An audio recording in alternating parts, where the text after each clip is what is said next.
प्यारे बच्चों, आप सभी लॉकडाउन के कारण अपने अपने घरों में हैं। ऐसे समय में हम लेकर आए हैं आपके लिए डिजी साथ कार्यक्रम। इसके माध्यम से आप प्रत्येक दिन सोमवार से शुक्रवार तक पूर्वाह्न 10 से 12 तथा अपराह्न 1 से 2 बजे तक अपने अपने कक्षाओं के अनुरूप कार्यक्रम देख सकेंगे। स्कूली शिक्षा एवं साक्षरता विभाग, झारखंड।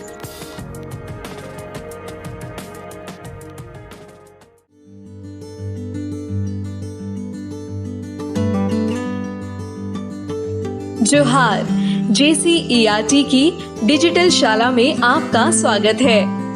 आज के सत्र में हम कक्षा 7 के भूगोल विषय के पाठ पृथ्वी की आंतरिक संरचना के बारे में जानेंगे।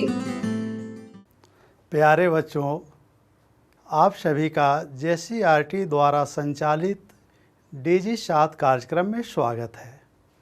आज हम लोग एक बहुत ही महत्वपूर्ण विषय के बारे में जानकारी प्राप्त करेंगे और यह है हमारी पृथ्वी जिस पर हम निवास करते हैं उसके बारे में, उसके आंतरिक संरचना के बारे में, अर्थात पृथ्वी की आंतरिक संरचना, इंटीरियर ऑफ द अर्थ, हमारी पृथ्वी अंदर से कैसी है, और साथ में शैल अर्थात चट्टान, रॉक्स के बारे में।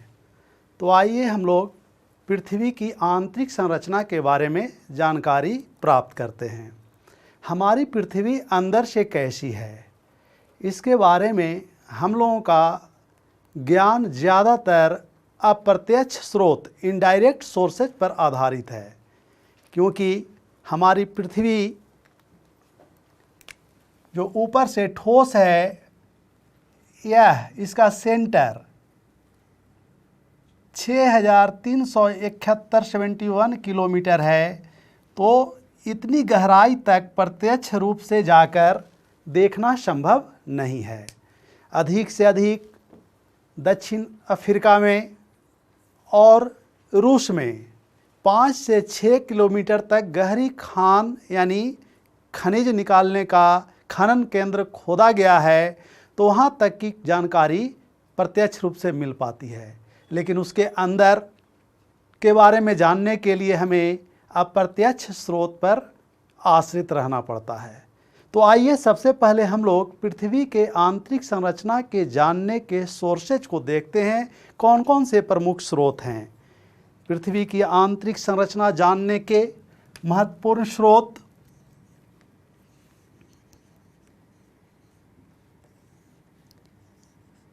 तापमान,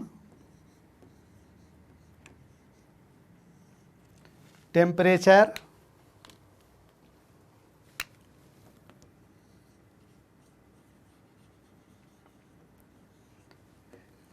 घनत्व, डेंसिटी और भूकंपीय तरंग,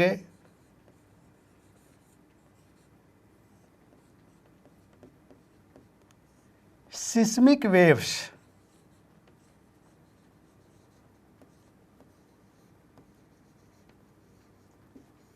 सिस्मिक वेव्स है अर्थात तापमान, घनत्व और भूकंपीय तरंग के आधार पर अभी तक आंतरिक संरचना की जानकारी प्राप्त कर सके हैं। तापमान, टेम्परेचर, इससे कैसे पता चलता है कि हमारी पृथ्वी अंदर कैसी है? तो प्रत्येक पृथ्वी के धरातल के अंदर प्रत्येक 32 मीटर की गहराई पर, जैसे जैसे अंदर जाते हैं 32 मीटर की गहराई पर 1 डिग्री सेंटीग्रेड तापमान में वृद्धि होती है। तो इस तरह से जैसे जैसे अंदर जाते हैं तापमान बढ़ते जाता है और अंततः तापमान इतना अधिक हो जाता है कि जिस ठोस भूपटल पर हम रहते हैं वह चट्टान अंदर पिघली अवस्था में मेल्टेड फॉर्म में आ जाता है, जिसका उदाहरण हम लोग ज्वालामुखी के समय निकलने वाले मैग्मा के रूप में भी देखते हैं कि पृथ्वी के गर्भ से गर्म मैग्मा पिघला हुआ चट्टान बाहर निकलता है। दूसरा सोर्स घनत्व है, डेंसिटी है। तो पृथ्वी के ऊपर की चट्टानें हल्की है, कम घनत्व की है।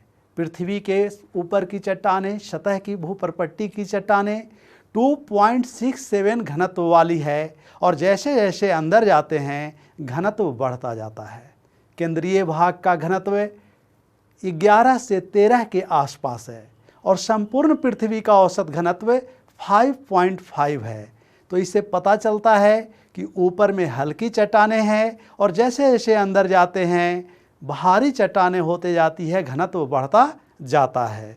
तो यह पता चलता है कि पृथ्वी की आंतरिक भाग की चट्टानें भारी है, अधिक घनत्व वाली है। लेकिन पृथ्वी की आंतरिक संरचना जानने का सबसे महत्वपूर्ण स्रोत, वैज्ञानिक स्रोत भूकंपीय तरंग है, सिस्मिक वेव है। पृथ्वी के अंदर जब भूकंप की उत्पत्ति होती है, अर्थक्वेक्स आता है। अर्थक्वेक्स का तात्पर्य है कि पृथ्वी में कंपन होना, कांपना, डोलना।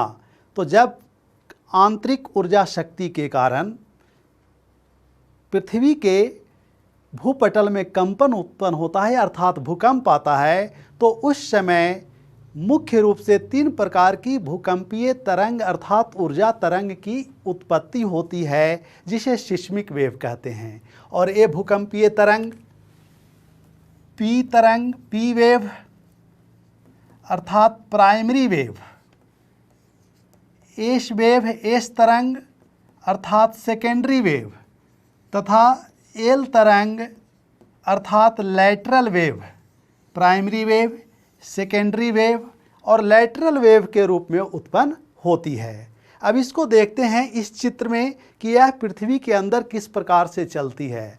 उसके आधार पर ही हम लोग अनुमान लगा सकते हैं कि पृथ्वी हमारी अंदर से कैसी है। तो पी तरंग की विशेषता होती है कि यह ठोस, सॉलिड, तरल, लिक्विड दोनों में चलती है। लेकिन ठोस में इसकी गति अधिक होती है और तरल में, लिक्विड में इसकी गति कम होती है। इसकी गति 1 सेकंड में 7 किलोमीटर से भी अधिक होती है। एस तरंग की विशेषता होती है एस वेव की कि यह ठोस में तो चलती है लेकिन तरल में नहीं चल पाती है, अर्थात पृथ्वी के अंदर एक खास स्थान से वह मुड़ जाती है, अर्थात जहाँ से तरल भाग शुरू होता है उसमें वह प्रवेश नहीं करती है। पी तरंग से इसकी गति धीमी होती है और इसकी गति सामान्यतः 4 से 7 किलोमीटर प्रति सेकंड होती है। एल तरंग नाम से स्पष्ट है, लैटरल वेव है। यह सबसे धीमी गति से चलती है, इसकी गति 4 किलोमीटर प्रति सेकंड से कम होती है और यह सामान्य रूप से धरातल पर चलती है, अर्थात इसके द्वारा आंतरिक संरचना के जानने में कोई महत्वपूर्ण भूमिका नहीं है, बल्कि यह धरातल पर चलती है और धरातल पर चलने के कारण भूकंप आने पर सर्वाधिक हानि इसी तरंग से होती है। अब इस चित्र में देखते हैं कि अगर यहाँ भूकंप की उत्पत्ति हुई सतह से 50 किलोमीटर अंदर, 100 किलोमीटर अंदर कहीं भी भूकंप की उत्पत्ति हुई तो यहाँ से 3 तरंगें चली, तो सबसे ऊपर सतह पर जो ये तरंग चल रही है ये एल वेव है। और पहले हम लोग जैसा कि देखें कि जब सतह के अंदर नहीं जा रही है तो आंतरिक संरचना को जानने में इससे ज़्यादा मदद नहीं मिल रही है।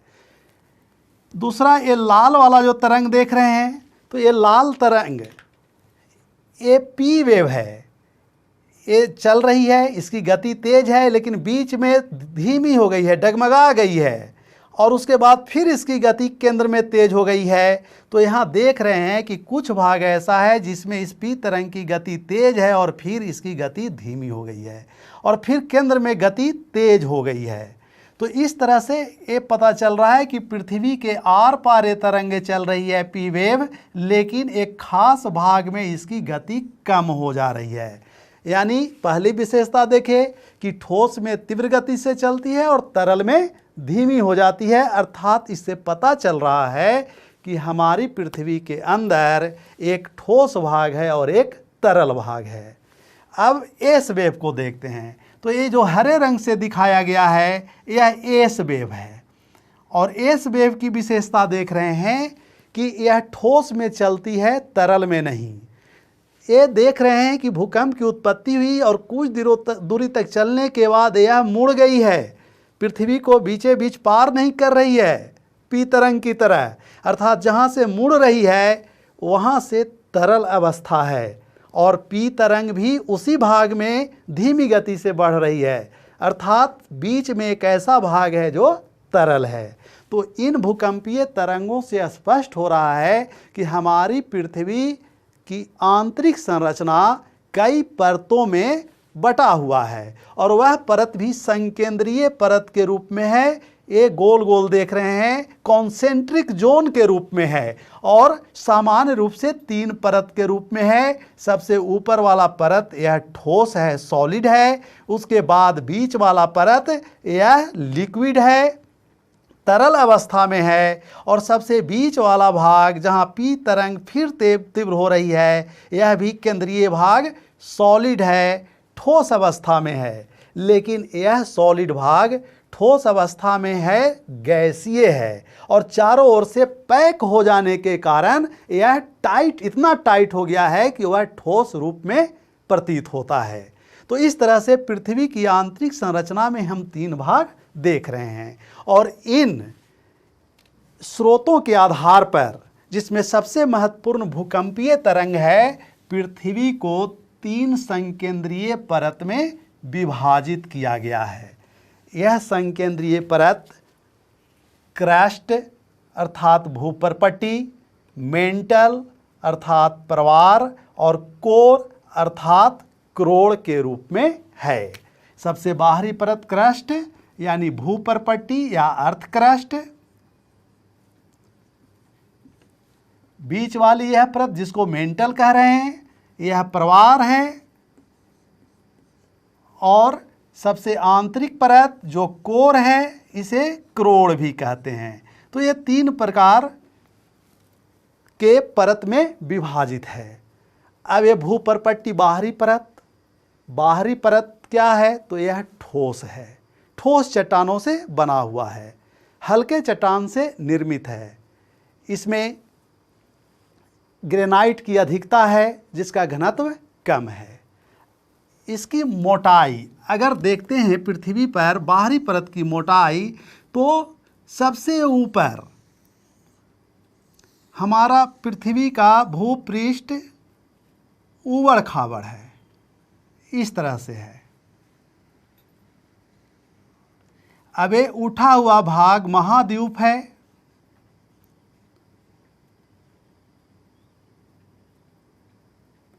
महाद्वीप। ये धंसा हुआ भाग जिसमें पानी है महासागर है, ओशन है। तो इस तरह से अनियमित है, इरेगुलर है। स्थल और जल का वितरण अनियमित महाद्वीप और महासागर के रूप में है। उठा हुआ भाग पर ये भूपरपट्टी क्रस्ट की मोटाई लगभग औसत रूप से 35 किलोमीटर है, 35 किलोमीटर है, जबकि महासागर वाले भाग में ये 5 से 10 किलोमीटर की मोटाई में है, यानी पतला है।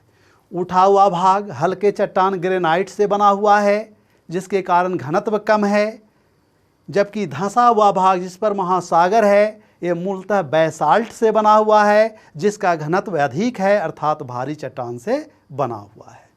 दूसरी परत, पृथ्वी के दूसरी परत जिसे मेंटल कह रहे हैं, ये ऊपर की चट्टानों का दबाव पड़ रहा है, और इस भाग में आते आते कुछ रेडियो एक्टिव मिनरल पाए जाते हैं, रेडियो सक्रिय पदार्थ, रेडियोधर्मी पदार्थ पाए जाते हैं, जिनकी विशेषता होती है कि वे ऊर्जा का उत्सर्जन स्वतः करते रहते हैं, जैसे यूरेनियम। तो ये पदार्थ पाए जाते हैं जो ऊर्जा को छोड़ते रहते हैं, उत्सर्जित करते रहते हैं। तो ऊपर की चट्टानों के दबाव और रेडियो एक्टिव पदार्थ की अधिकता के कारण वहाँ तापमान में वृद्धि हो रही है, जिसके कारण चट्टानें पिघल रही है, और इन चट्टानों के पिघलने से वहाँ मैग्मा का निर्माण हो रहा है, और ज्वालामुखी के समय में यही मैग्मा बाहर निकलता है और ज्वालामुखी यानी लावा पठार या ज्वालामुखी पर्वत का निर्माण करता है सतह पर आकर, यानी नई चट्टानों का निर्माण होता है।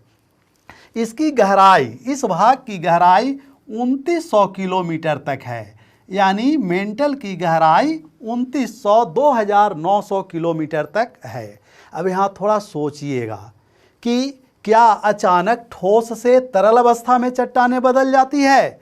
तो नहीं, पहले चिपचिपा अवस्था में आएगा, यानी यह भाग पहले प्लास्टिक की तरह चिपचिपा अवस्था में आता है और उसके बाद फिर तरल रूप में आ जाता है। और इसी प्लास्टिक की तरह चिपचिपा वाली अवस्था जो है, इस पर ऊपर की ठोस चट्टानें धीरे धीरे फिसल रही है और जिसके कारण भूकंप और ज्वालामुखी की क्रिया होते रहती है।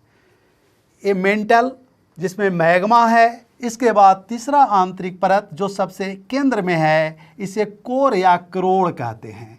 यह भारी चट्टानों से बना हुआ है जिसमें चुंबकत्व का गुण पाया जाता है और इसका केंद्रीय भाग यहाँ 6371 किलोमीटर तक है। तो इस तरह से पृथ्वी की आंतरिक संरचना में भूकंपीय तरंग और अन्य स्रोतों के आधार पर 3 संकेंद्रीय परत पाई जाती है। ऊपरी भाग क्रस्ट, बीच वाला मेंटल तरल अवस्था में और 2900 किलोमीटर की गहराई के बाद कोर, जो फिर ठोस अवस्था में है।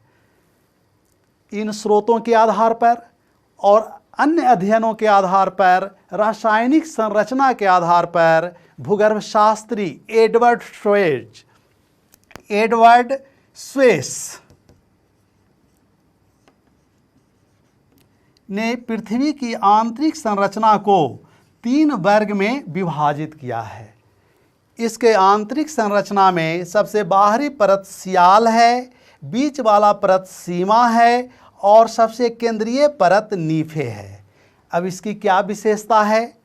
तो नाम जैसा लिखा हुआ है सियाल, SIAL। सियाल में सिलिकॉन और एल्युमिनियम तत्व की अधिकता है, इसीलिए इसका नामकरण सियाल किया गया है। ये बाहरी परत है और इसकी गहराई ठीक उसी तरह से है जैसे क्रस्ट है, यानी याद करने के लिए थोड़ी सी भिन्नता है दोनों के परतों के विभाजन में, लेकिन याद रखने के लिए आप एक तरह से रख सकते हैं कि क्रस्ट की स्थिति सियाल की है, मेंटल की स्थिति सीमा की है और कोर की स्थिति नीफे की है। लेकिन थोड़ी सी रासायनिक संरचना में भिन्नता है और इनके परतों की मोटाई में भी अंतर है। तो ये सियाल जो सिलिकॉन और एल्युमिनियम से बना हुआ है, बाहरी परत है और इसका घनत्व 2.67 से 2.90 है। दूसरी परत सीमा जो केंद्रीय परत है, तरल अवस्था में है, इसमें सिलिकॉन और मैग्नीशियम की अधिकता है जिसके कारण इसका नाम सीमा पड़ा है। और तीसरी परत जिसका घनत्व सबसे अधिक है, ये केंद्रीय परत है और इसमें निकेल और फेरस अर्थात निकेल फेरस यानी लोहे की अधिकता है और इसका घनत्व सबसे अधिक है। इसका घनत्व लगभग 11 से 13 तक है। एक केंद्रीय भाग जिसमें भारी तत्व निकेल और फेरस की अधिकता, लोहे की अधिकता पाई जाती है, इसलिए ऐसा माना जाता है कि पृथ्वी के केंद्रीय भाग में इन तत्वों के कारण ही चुंबकत्व का गुण है और पृथ्वी एक चुंबक के समान कार्य करती है। तो इस तरह से हम लोग देखें पृथ्वी की आंतरिक संरचना के बारे में, और आंतरिक संरचना में 3 मुख्य परत पाई जाती है और उसको 2 तरह से देखें। अब हम लोग देखेंगे कि हमारी भूपरपट्टी जो ऊपर से बनी हुई है वो ठोस है, और ठोस है अर्थात यह चट्टान रॉक से बना हुआ है, शैल से बना हुआ है। तो आइए कुछ जानकारी चट्टान शैल के बारे में, रॉक्स के बारे में प्राप्त करते हैं। चट्टान क्या है, रॉक्स क्या है, तो सबसे पहले ये देखते हैं चट्टान। इसको समझिएगा, हमारी पृथ्वी यानी भूपरपट्टी बाहर वाला भाग जो ठोस है, यह तत्व से बना हुआ है, एलिमेंट से बना हुआ है, और एलिमेंट के मिलने से खनिज मिनरल का निर्माण होता है, और खनिज के मिलने से ही चट्टान का निर्माण होता है। इस तरह से चट्टान क्या है? खनिजों का मिश्रण है, और खनिज क्या है? तत्वों के मिलने से बना है। ये हमारी भूपरपट्टी जो अर्थ क्रस्ट बाहर वाला भाग है, इसमें सर्वाधिक मात्रा में पाया जाने वाला तत्व सिलिकॉन है। लगभग 46% भाग, 46% भाग केवल सिलिकॉन है। और दूसरा प्रमुख तत्व ऑक्सीजन है। आपको लगेगा कि ऑक्सीजन कहाँ दिखाई देता है, तो आप इसे ऑक्सीजन यानी वायु के रूप में नहीं खोज सकते हैं, ये ऑक्साइड के फॉर्म में है। तो यह हमारा भूपरपट्टी सबसे अधिक मुख्य रूप से 46% सिलिकॉन और लगभग 26% ऑक्सीजन से बना हुआ है। और जैसा कि देख रहे हैं, तत्वों के मिलने से खनिज बनता है, तो इन्हीं तत्वों के मिलने से जो खनिज बना होगा वही सबसे अधिक भूपृष्ठ में होगा, और ये सिलिकॉन ऑक्साइड के रूप में है सर्वाधिक मात्रा में। तो चट्टान को देखें, चट्टान है क्या? अब ये चट्टान बनते कैसे हैं? तो चट्टान को बनने की प्रक्रिया को समझने के लिए हमें चट्टान के रॉक्स के टाइप को समझना होगा, प्रकार को समझना होगा। तो चट्टान सामान्यतः 3 प्रकार के होते हैं। 3 प्रकार।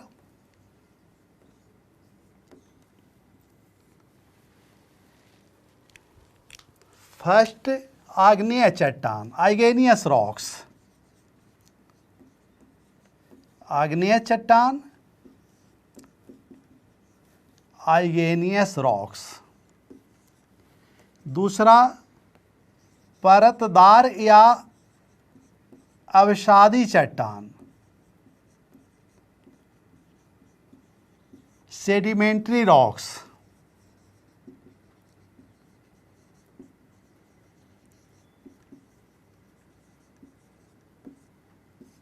और तीसरा, रूपांतरित या कायांतरित चट्टान,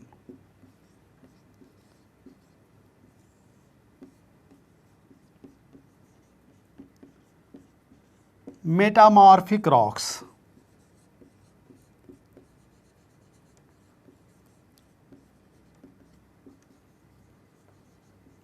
तो ये 3 प्रकार की चट्टान है, और इसको देखते हैं बनता कैसे है।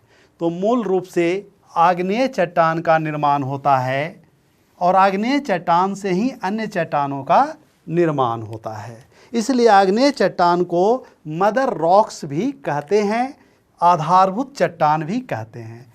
मान लिया जाए कि हमारी पृथ्वी की धरातल है, सरफेस है, अर्थ क्रस्ट है, क्रस्ट, और 2 क्रस्ट के बीच, इसके बीच दरार पड़ गया है, और इस दरार से अंदर मैग्मा है। अगर इसको गोल कर देंगे तो इस तरह का बन जाएगा। अंदर क्या है? मैग्मा है, पिघला हुआ चट्टान है, मैग्मा चेम्बर। और इसके दरार से अगर बाहर मैग्मा निकला, मैग्मा जब बाहर निकल गया तो ये लावा कहलाता है।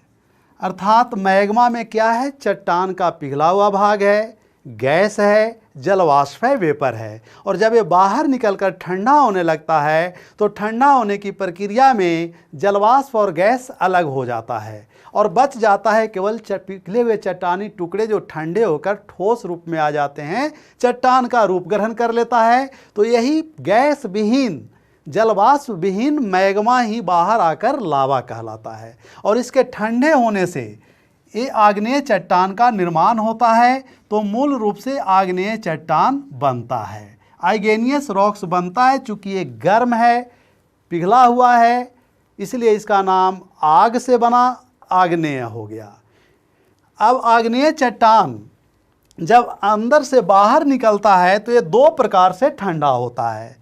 एक जो बाहर निकलकर ठंडा हुआ, इसे बहिर्भेदी आग्नेय चट्टान कहते हैं, और दबाव कम होने पर, प्रेशर कम रहने पर अंदर भी जमा हो जाता है, और जो अंदर जमा होता है उसे अंतर्भेदी आग्नेय चट्टान कहते हैं। बाहर आकर जो ठंडा हुआ वो तेज़ी से ठंडा हो जाएगा, तो उसके कण महीन होते हैं, और ये इसका उदाहरण बैसाल्ट है, बैसाल्ट। और जो अंदर ठंडा हुआ, ये धीरे धीरे ठंडा होगा और इसके कण बड़े होते हैं, इसके रवा क्रिस्टल बड़ा होता है। तो इसका उदाहरण ग्रेनाइट है।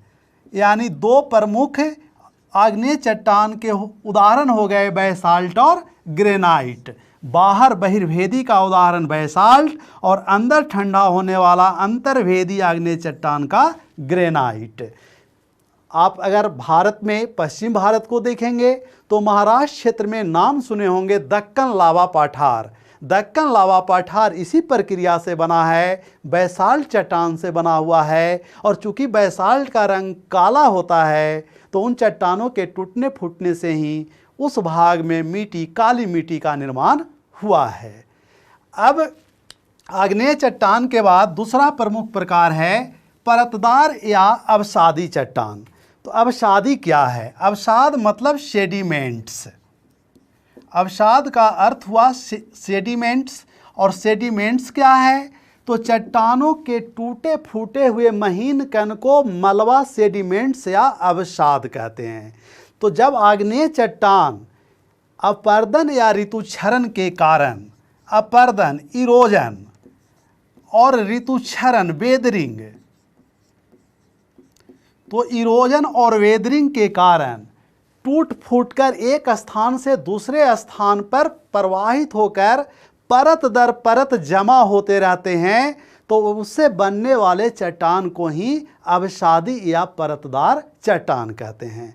ये मुख्य रूप से अपर्दन के दूत एजेंट नदी, वायु, हिम नदी, समुद्री तरंग आदि द्वारा काटे छाटे जाते हैं, बहाए जाते हैं। तो ये कण उड़ाकर पानी यानी समुद्र के सतह पर जमा होते रहते हैं परत दर परत, जिसके कारण इसे तलछटी चट्टान भी कहते हैं। अर्थात अवसादी चट्टान सामान्यतः समुद्र के सतह पर ही बनते हैं।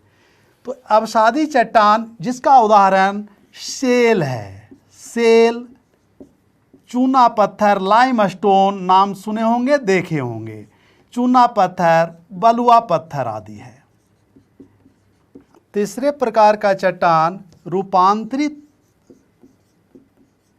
या कायांतरित चट्टान है, मेटामॉर्फिक रॉक्स है।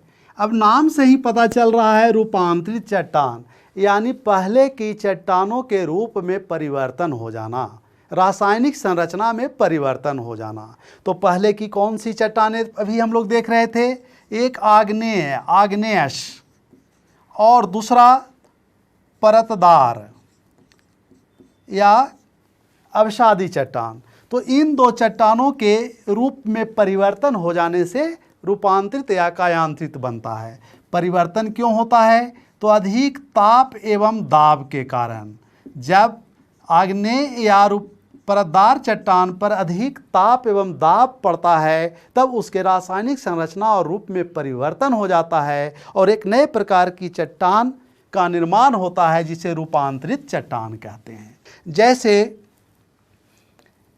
चूना पत्थर, लाइमस्टोन, तो इसको हम लोग अपने घरों में देखते हैं, उपयोग होता है। इसको तोड़ने पर देखिएगा कि परत दर परत ये उखड़ता है, यानी ये परतदार चट्टान है। लेकिन जब इस पर ताप एवं दाब पड़ता है तब यह संगमरमर में बदल जाता है, मार्बल में बदल जाता है। और मार्बल में बदलने का अर्थ हुआ एक नया चट्टान बन जाना, और ये संगमरमर क्या हुआ? रूपांतरित चट्टान बन गया। उसी तरह से बलुआ पत्थर, बलुआ पत्थर, इसी बलुआ पत्थर से बड़े बड़े इमारत बने हैं। मध्यकाल में लाल किला बना हुआ है। तो बलुआ पत्थर पर जब ताप और दाब पड़ता है तो एक क्वार्टजाइट में बदल जाता है, क्वार्टजाइट में बदल जाता है। तो इस तरह से बैसाल्ट चट्टान, नीस, बैसाल्ट और ग्रेनाइट चट्टान नीस और शिस्ट में बदल जाता है। तो रूपांतरण की प्रक्रिया के कारण एक नए चट्टान का निर्माण होता है। अब हम लोग क्या देख रहे थे कि चट्टानें एक दूसरे में बदल रही है, तो इसी को कहते हैं चट्टानी चक्र। चट्टानी चक्र। सबसे पहले कौन सा चट्टान बना? आग्नेय, और आग्नेय के टूटने फूटने से परतदार चट्टान का निर्माण हुआ। परतदार, और परतदार चट्टान से ही एक और बना था रूपांतरित या कायांतरित चट्टान। रूपांतरित या कायांतरित, और परतदार से भी बन रहा है रूपांतरित एवं कायांतरित। और ये चट्टानें अंततः भूपृष्ठ के अंदर, क्रस्ट के अंदर प्लेट टेक्टोनिक की प्रक्रिया के कारण धीरे धीरे अंदर जाती है और अंदर जाकर पिघलते रहती है। तो फिर पिघलने के बाद ये जब धरातल पर आती है तो बन जाता है आग्नेय चट्टान। तो इस तरह से चट्टानी पदार्थ ठोस होकर चट्टान के रूप में और पिघलकर मैग्मा के रूप में बदलते रहते हैं तथा एक चट्टान दूसरे चट्टान में बदलते रहता है, जिसे चट्टानी चक्र यानी रॉक साइकिल कहते हैं। तो इस तरह से बच्चों हम लोगों ने इस चैप्टर में पृथ्वी की आंतरिक संरचना की जानकारी प्राप्त किए और चट्टान के बारे में जानकारी प्राप्त किए। उम्मीद है कि आपको यह अच्छी तरह से समझ में आया होगा। बहुत बहुत धन्यवाद। Thank you.